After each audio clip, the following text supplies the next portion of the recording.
This is Bill Dunn. Investing in his fund with $100,000 would have turned into almost $4 million today. His secret to beating the market? One simple algorithmic trading strategy. Here's exactly how he did it. Now, I'm Manir, also known as Ghostwalk Trades on Twitter. I run a portfolio of futures algorithmic strategies myself, and I like to cover other amazing traders to get lessons for myself and then also share them with you guys. So let's get straight into this one. So to give a bit of backstory about him, he was a physicist turned trader. Dunn earned a PhD in theoretical physics from Northwestern University. After working in operations for the Department of Defense, he found it entirely tedious. He then discovered the financial markets. In 1974, Dunn and his associates pulled together $137,000 to start trading. His initial algorithm used only 2 parameters. While others kept adding complexity, Dunn maintained his simple trend following approach. Now, if you're not too sure what trend following is, in a very simplistic manner, we're trying to catch trends. So it isn't like a mean reversion strategy, which would be the opposite, where you're trying to revert back to the mean, meaning that you're shorting when things are like overbought and trying to revert that back to the mean, and you're buying things when they're oversold. In trend following, we're trying to just catch the trend and follow the trend. So a very simple example that you maybe already know is like a moving average crossover. That's a very basic trend following approach, and you can build upon it from there. But a lot of these very simplistic trend following approaches do work, obviously, in trend markets. A big part of that is obviously the selection of markets, but for most people, they're quite clear and quite obvious. Like obviously equities is a trending market, indices, etc.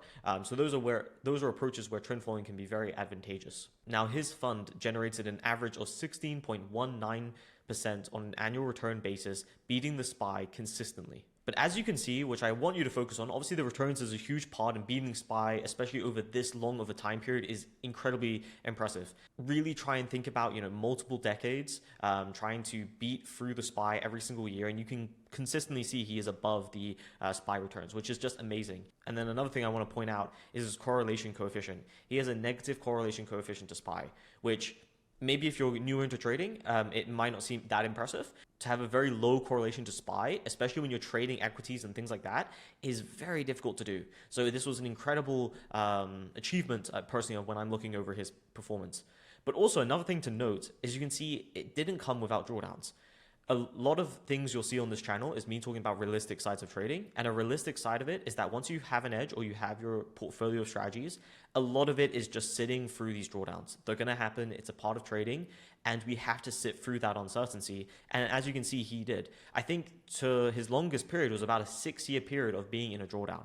That might sound completely crazy, but he still overall was beating the SPY, and he ended up beating the SPY consistently. But that didn't come without some drawdowns. So as you can see, 30% drawdown, 29% drawdown, 34, etc. Those all look incredibly sharp and scary in the short term. But when you zoom out over his complete performance, you wouldn't really notice them that much. Now, Dunn was also 100% systematic with 0 discretion. In his own words, the system was the distillation of all past data that I could analyze, and that system was the best thing I knew to do for today and tomorrow. He never overrided his models. Let's hear him speak about this. Back again, and it has been that way for 15 years or so. So in other words, you have had 0 discretionary trades. Relative to Dunn Capital Management's operation. Yeah. Yes, there are these 2 aspects, and we're 100% systematic, and we have 0 discretion. And that, by the way, is a very difficult thing to live with when you just get started, because there's all sorts of information is coming into you from the market and your psyche and all that. I'm too late on this, or this couldn't be right, or look at this loser here. I mean, I really should, I should liquidate that position rather than wait for the signals to tell me to do it. However, if you stop and think, and I did, and I was told by clients that had hired me, Bill, you trade the system and nothing else. And so I traded the system. Now, if you're trying to become more of a systematic trader, or this is maybe a first introduction to it, I do have something for you. Here is a backtesting cheat sheet that thousands of traders have downloaded and used to unlock the secrets of building rock-solid strategies. Grab it below in the top line of the description, completely for free. There's no payment or anything. You can just download it for free and it'll be sent to your email. Now, the next part is let's cover his fundamental principles behind Dunn's approach. Now, the first one is the trend is your friend. Now, this is quite common, I guess, in the trading space. Most people kind of know that phrase. While I wouldn't say it's always true, when you are doing a trend following approach, obviously the trend is your friend because that's what you're trying to take advantage of, right? So it doesn't mean for other strategies this necessarily applies, but especially for trend following, then you can definitely apply this. Second is ride big trends. This is obviously very important in trend following because a lot of people don't understand the key characteristics of a trend following approach. To sum it up, you're looking for few big winners and a lot of small losses. So it's a low win rate, high R strategy, and that's what you'd normally classify as a trend following strategy. So you're trying to capitalize as much as you possibly can on those trends where you get them correct, because those are going to be the ones that make up, the majority of your P&L. This obviously leads into the next one, which is cut losses quickly. For trend following, if you're wrong on that trend, ideally you want to cut that as quickly as possible. And to be honest, a lot of the edge is also sort of in that. The more you can cut those quicker and you can find out if you're wrong on those trends, the better it can be. And then obviously the part where you're making the most returns is if you can capture most of it. And then obviously the last one I think applies to all traders is to survive to trade another day. It is never worth betting all your capital or risking all of your capital for any single trade. You always want to be able to survive tomorrow, the day after, etc. Now his strategy generates a few large wins and many small losses, typical of a trend following approach as I was explaining. Whether it's long-term trend following. By the way, long-term trend following has always had the attraction, which is why there have been so many people that have done it that way, is it insists that you position yourself with the trend. The trend's your friend. And if it's going to go someplace, you're going to stick there and you're going to make some money. And it also has the discipline is if you're long and this is going going down, there's a limit to how much pain I'm willing to suffer. And so you cut your losses short. So whereas a fundamentalist, if he thinks it's supposed to go up and he's bought and it goes lower, he sometimes gets the idea it's even a better deal now. And so he will argue with the market. And that is a very popular way to fail, is that you argue too much and too long and you pick up big losses, whereas the trend followers have a few real large wins and quite a few small losses.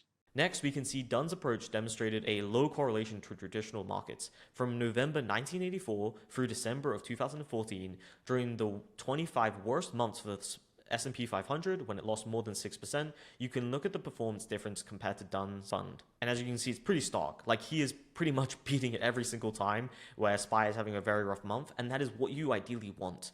Especially when you're a portfolio manager, right? If you're actually managing other people's money, then you're going to be, for the most part, it's not always true, it depends on who is investing with you, but you would ideally want to be uncorrelated or very low correlation to traditional markets, because they'll always have some sort of allocation in those markets already. So investing in Dunn's fund was incredibly beneficial for people that did, because if you knew you had X amount in SPY and then you had X amount in Dunn's fund, you would be able to still be positive on the month because of Dunn's fund being low correlation to it and performing while the SPY was tanking. So it's a very important thing, and it also means that your equity curve can be a lot more stable, which first obviously eases up on the psychology side of things, and then also it means you can compound faster because you're not having to go through as much drawdown, and you can even apply some leverage. Now obviously that comes with its own risk, but that's another side of it as well.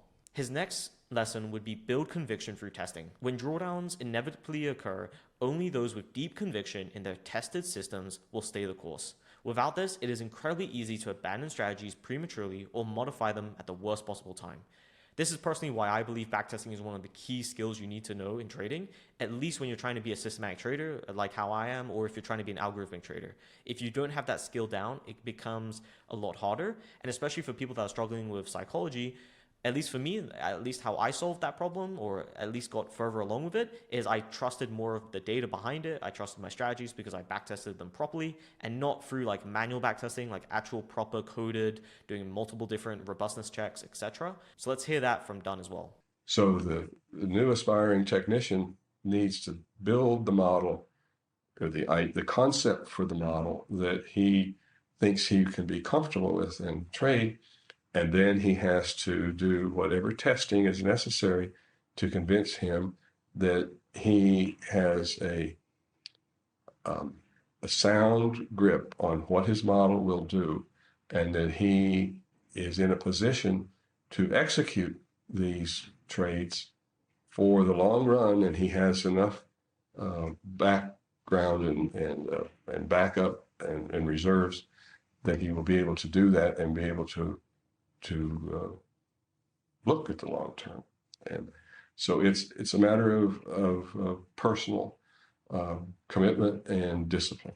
Now, as a finishing note, here's one of my favorite quotes from Dunn. It's very tempting to be driven by the immediacy, but you don't have any research on that immediacy, and you have loads of research on lots and lots and lots of the past. And I think this sums it up super well. A lot of times when people try and deploy a systematic strategy, or maybe they're doing their own trading as well, they'll have maybe a week of losses, or a day of losses, or maybe even a month of losses. And they'll instantly try and think, oh, I need to change the strategy. I need to add more parameters. Or I need to actually filter it because it lost on that day and I don't want to lose on that day. All of those sort of things just lead to the same problem, which is going to be overfitting, which means then your strategy is not going to work on live data.